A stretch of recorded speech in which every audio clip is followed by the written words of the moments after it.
Hi friends, welcome to Class 10 History Chapter 2 Nationalism in India.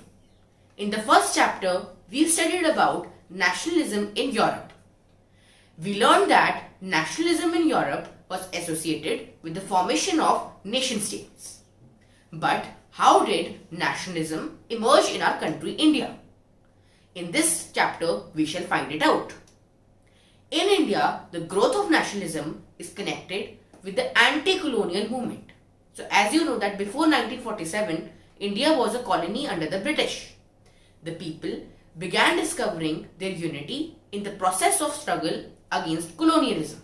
In this chapter, we shall explore which all movements took place for the freedom struggle, how different groups participated in the movement, and how nationalism captured the imagination of people.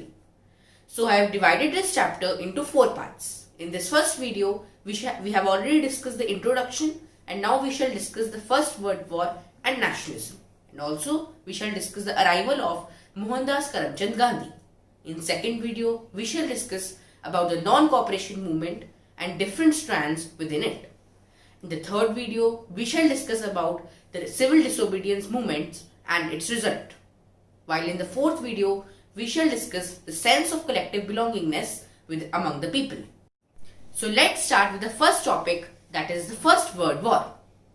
So the event which proved to be instrumental in the Indian freedom struggle was the First World War.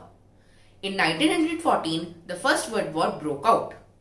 This led to a lot of hardships for Indians. So let's see the impact of World War I on India.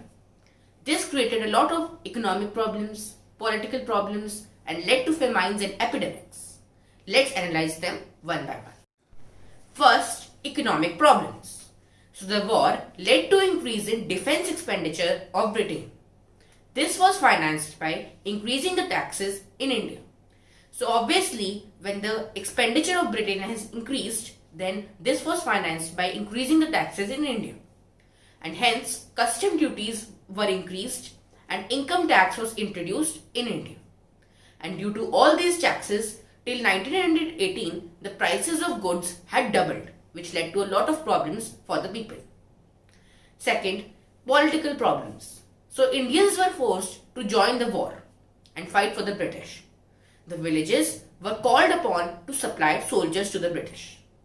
Third, famines and epidemics.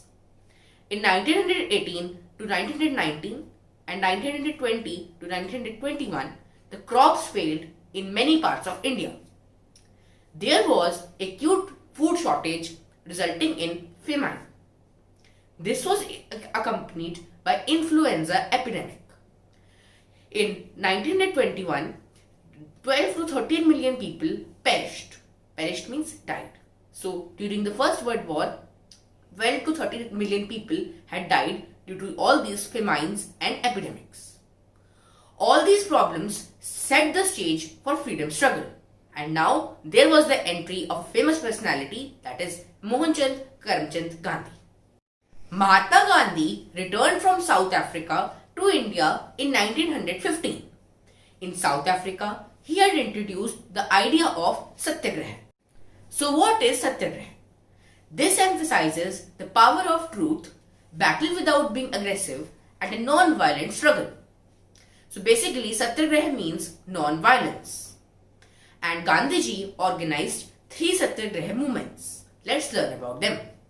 The first movement was organized in Champaran, Bihar in 1916 to help the peasants against oppressive plantation system.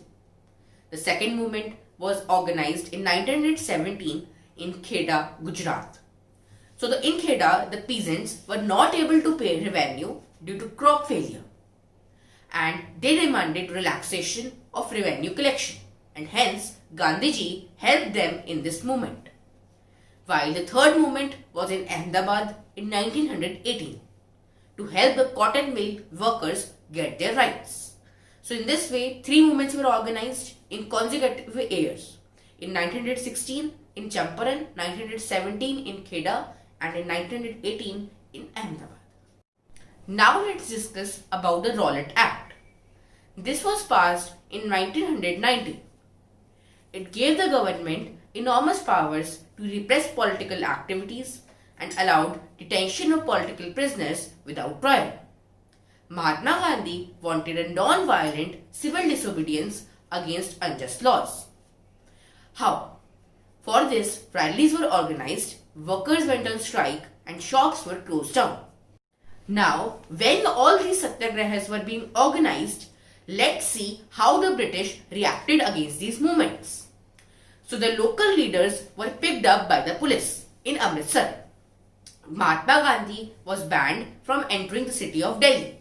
On April 10, the police in Amritsar fired upon a peaceful procession. Now, in response to this attack by the police, the Indians attacked banks, post offices and railway stations. And in response to this, martial law was imposed. This means the rule of military. So now the military was in charge of the city of Amritsar and General Dyer was in command. On April 13, the Jallianwala Bagh incident took place. Let's see its formation. So a large crowd gathered in Jallianwala Bagh on April 13 to protest against the government and attend the annual Baisakhi fair. This gathering was against the rules of martial law. So the rule of martial law was that only 4 to 5 people could gather, and if more people gather, then they would be shot at sight. So General Dyer blocked the exit points of Jallianwala Bagh and opened fire on the crowd, killing hundreds. Now, in response to the Jallianwala Bagh massacre and the killing of Indian people, the people revolted by organizing strikes, clashes with police and attacking the government buildings. In response to this, the government forced the satyagrahis to crawl on streets with their nose against the roads. And people were flogged and villages were bombed. So in this way, the government brutally repressed all these satyagrahis. Seeing violence, Gandhiji called off the movement. This Rollet Satyagraha also had many problems, such as it was limited to just the towns and cities, and all the people in the villages, they were not part of the Satyagraha. Gandhiji felt the need to launch a more broad movement. Hindu Muslims had to unitedly join the movement. Gandhiji decided to take help of the Khilafat issue in order to unite Hindus and Muslims into a common movement. So in the First World War, Ottoman Turkey was defeated. People felt that a very harsh treaty would be imposed on the Ottoman Emperor, the Khalifa, who was also the head of the Islam. To prevent this, a Caliphate committee was formed in Mumbai. Its head were Muhammad Ali and Shaukat Ali, or the Ali brothers. They went to meet Gandhiji to discuss about the issue. Gandhiji saw the opportunity to bring Hindus and Muslims together through this issue. In the Calcutta session of Congress, Gandhi convinced other leaders to start a non-cooperation movement in support of Caliphate and Swaraj. So in this way, he took the support of Khilafat issue to unite Hindus and Muslims. So let's understand more about this non-cooperation movement. So first let's see why non-cooperation. So in his book Hind Swaraj, Gandhiji declared that British rule was established in India due to the cooperation of Indians. And if the Indians refused to cooperate, then the British rule would collapse in just a single year and Indians would gain Swaraj. So thus, he decided to launch the non-cooperation movement.